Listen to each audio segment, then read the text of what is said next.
안녕하세요. 이번 시간에는 서로 다른 함수에서 같은 변수를 선언했을 때 발생하는 쉐도잉 효과에 대해서 설명하겠습니다. 펑션 쉐도잉 example을 선언하고요.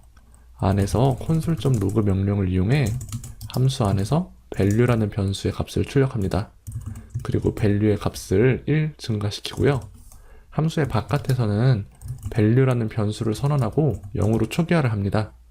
그리고 shadowing example이란 함수를 호출을 하고요. 그리고 console.log 명령을 이용해서 바깥에서 value의 값을 출력합니다.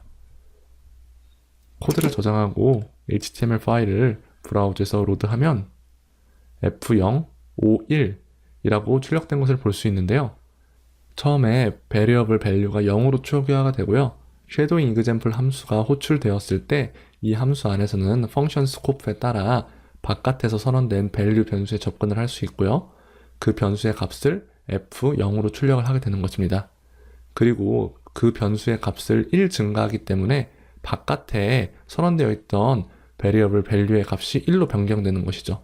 그렇기 때문에 함수가 종료되고 나서 console.log 명령을 통해 바깥에서 value를 출력했을 때 1이 출력되는 것입니다. 여기까지는 우리가 저번 시간에 자바스크립트 변수의 스코프를 배우면서 충분히 이해할 수 있는 내용인데요. 같은 이름의 변수를 shadowing example 함수 안에서 선언하면 어떻게 될까요? 같은 이름의 variable value를 선언하고 0으로 초기화해 보겠습니다. 이 파일을 다시 로드하면 어떤가요? F0, 50이 나왔는데요. 즉, 이 마지막 console.log 명령에서 value의 값이 여전히 0이라는 것입니다. value가 0으로 초기화되었고요. shadowing example 함수가 호출이 되어서 shadowing example 함수 안으로 들어갔을 때 다시 variable value를 선언하면서 이 함수 안에서 변수 value가 다시 생성이 되고 바깥쪽에 있던 변수 value는 이 함수가 실행되는 동안에 가려지게 되는 것입니다. 그래서 이 안에 있는 변수의 값이 0이었을 때 0이 출력이 되고요.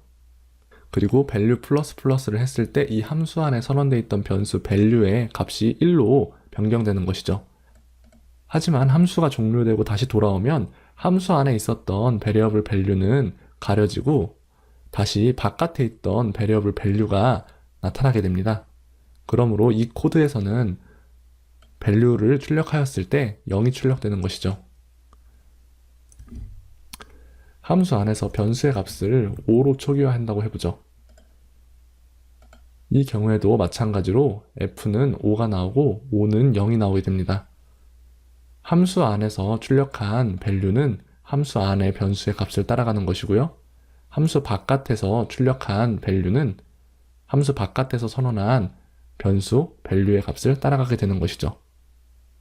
필요에 따라 한 함수 안에서만 값이 유지되어야 하는 변수는 variable 키워드를 이용해 함수 안에서 선언해 사용하고 여러 함수에 걸쳐 값이 유지되면서 사용되어야 하는 변수는 함수들을 포괄하는 곳에서 variable 키워드로 선언해 사용하면 되겠습니다.